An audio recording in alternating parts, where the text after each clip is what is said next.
avere il responso di tequila? La moto di merda, basta indicativo. La tua? A tal di? Vado verso, dai. Ciao Vest! Torna, Come si accende? A spinta? No, devi mettere la folle. Trova la folle. È un problema che dovremmo risolvere. Vado a Dio.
testa.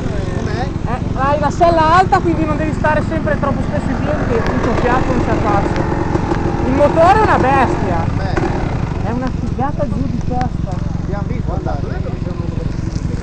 Io buono se va. Dave, non hai capito un cazzo, si va sempre l'XR, spendere soldi dell'XR. Ne avevi già comprate due. Sei così emozionato ti viene fuori la buzz. No, gli viene fuori la buzz dell'emozione. È una roba incredibile.